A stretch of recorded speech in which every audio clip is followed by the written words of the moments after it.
Man prezentācija ir tieši tik vienkārši, tieši tāda blank page, lai jums vēl vairāk radītu to iespēju, kad mums vēl ir daudz ko piestrādāt par šo tēmu. Tātad iesim vienkārši uz priekšu. Runājot par lifta runu, vai jūs vispār ziniet, kas tas ir? Tās aptuveni 30 sekundes, kad jūs tiekāpuši liftā ar potenciālo investoru, darba devēju, cilvēku, kuru jūs gribat piesaistīt un ieinteresēt tajā, ko jūs darāt. Un tad ir jautājums, kāda ir tais brīdis, tās 30 sekundes, kas ir, varbūt jums izmainīt visu dzīvi, ko jūs tajā brīdī darat. Vai jūs neziniet vienkārši, ko teikt, tā kā šeit bildīt Star Wars, kur saka so, vai jūs vienkārši sauc palīgā, bet, kā jūs zināt, cilvēkiem īpaši nepatīk, ka viņiem uzreiz kāds prasa palīdzību un nepiedāvā neko pretī. Vai varbūt jūs vienkārši pielieciet pie sienas un sakat, tā, draudziņa, man vajag no tevis kaut ko. Un tad ir jautājums, kā tas draudziņš jums atbild. Ir visdažādākās lifta runas šajā cilvēks vēsturē bijušas. Pašrā tas ir cilvēks 1-1, kur kāds jaunais uzņēmējs vai startupers vēlas no investora saņemt atbalstu.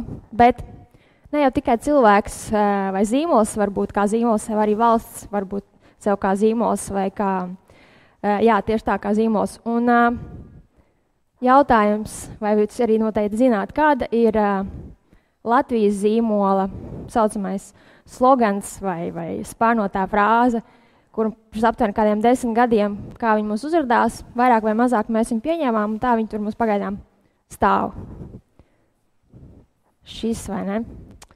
Pēc dziesmu svētkiem dziedam mēs visi koros ļoti aktīvi, un tas ir, ko es savu darbu ietvaros arī pētot, arī atklāt, tas ir rezultējies ar to, ka pat tādās vietnēs, kas ir potenciāli domātas ārvalstu uzņēmēju piesaistēja, kā eksportina Latvija, tur sadaļā biznesa kultūra Latvijā apakšā ir rakstīts, ka latvieši ir lieli dziedātāji, viņi pat uz skolās un universitātēs daudz dzied, un ka vēl viņi ļoti svin Jāņus, un tad viņi arī dzied.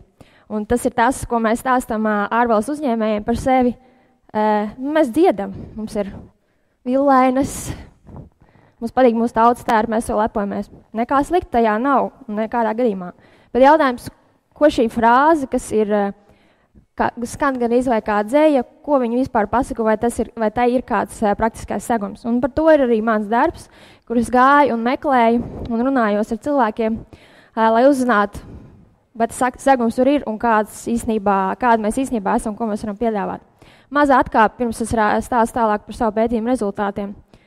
Tad, kad es biju Zviedrijā janvārī, šī reklāma bija visur outdooros, un es gāju un domāju, cik labi izdomāts made by Sweden, nevis made in Sweden, kas vai made in Latviju vai made in America, bet made by.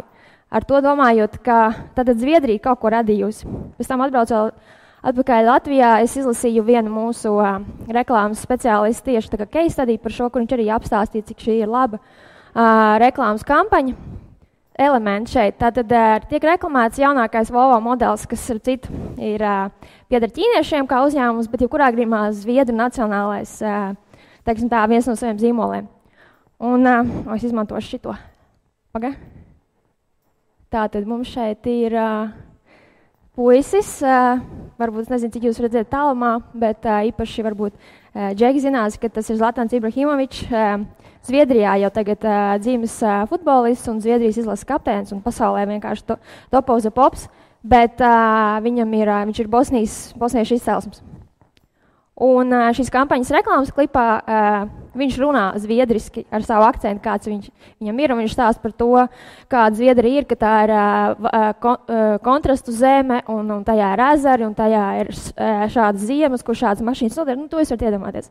Bet pēc būtības tad reklāma ir par to, ka made by Sweden ir Volvo, bet tajā pašā laikā ir šis cilvēks, kurš ir made by Sweden, un tādā veidā parādot, ka Zviedri parāda, ka viņi ir par multikulturālu sabiedrību un savu valsti, kurā viņi ir pieņēmuši, ka viņiem ir cilvēks un ka viņi aicina vienu no saviem nacionālajiem zīmoliem mašīnu reklamēt cilvēkam, kurš it kā nav Zviedrs pēc būtības. Un šādā veidā vienkārši parādot starptautiskajai sabiedrībai, kad mēs domājam Zviedri šajā gadījumā, mēs domājam tālāk par nacionālismu, tautas vērtībām un tā tālāk, mēs esam mūsdienīgi.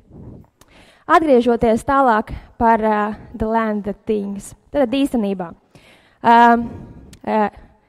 pirms es gāju pie uzņēmējiem un ar viņiem runājos intervijās, es izmantoju arī paskatījos, kas vispār ir par mums kā latviešiem dažādās aptaujās, ka viņiem uzdod jautājumu, ar ko jums asociējās Latvija, un šis bija 14. gadā.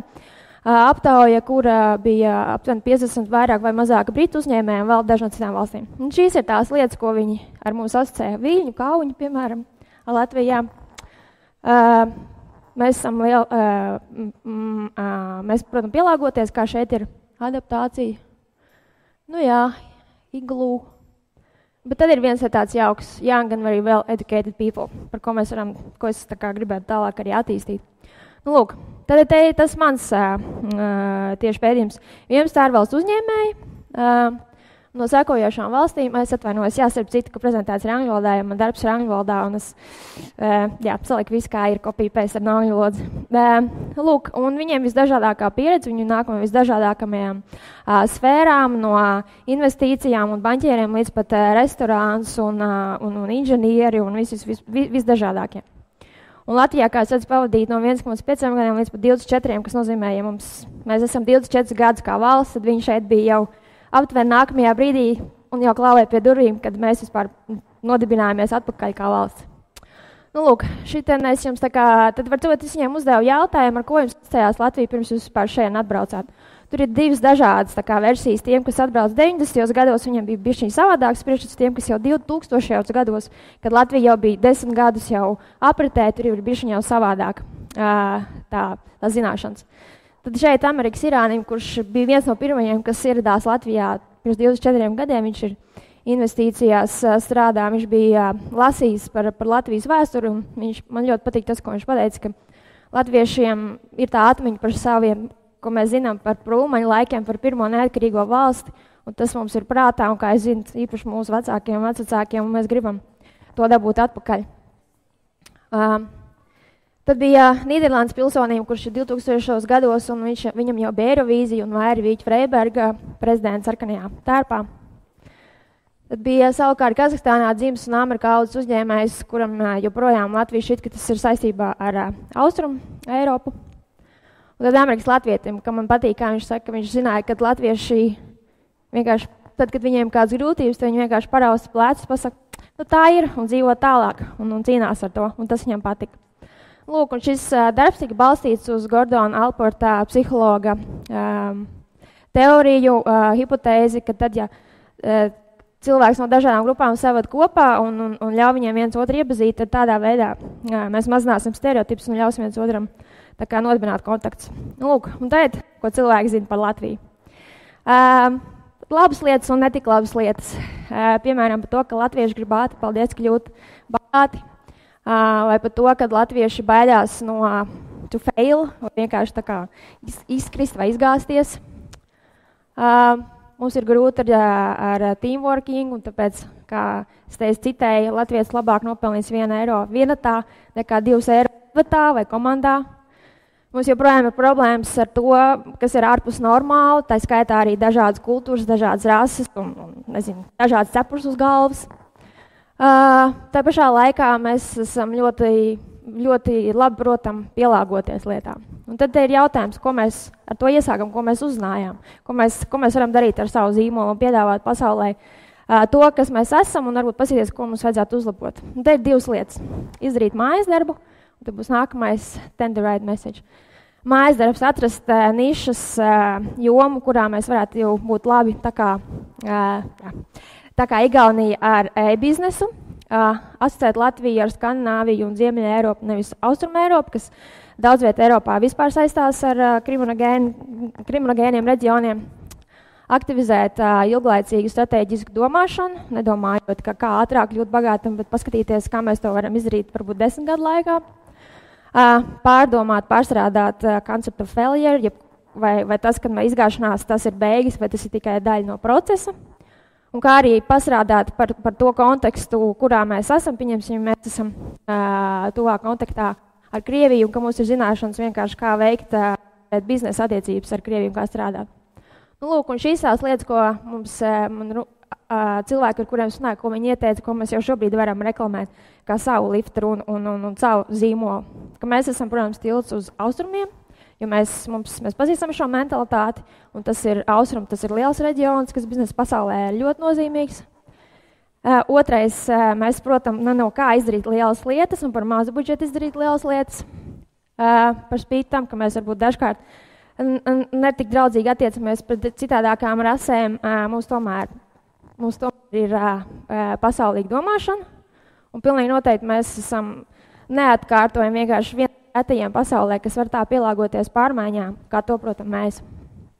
Un lūk, tās ir beigas, ko es piedāvāju, ka no The Land of Things vienkārši pie cilvēkiem, pie valsts ar skilled professionals, kuri ir gatavi tām pārmaiņām, kas sagaida mūs katru dienu, mūsu piemeklē, mūsu modernajā pasaulē. Protams, tam mēs arī varam izdomāt ļoti skaistu sloganu.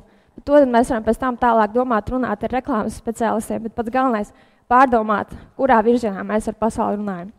Un tad mēs varētu novilkt savus villainas, kas ir izšūts ar santīmiem, un sākt domāt par to, kā nopelnīt eiro. Paldies!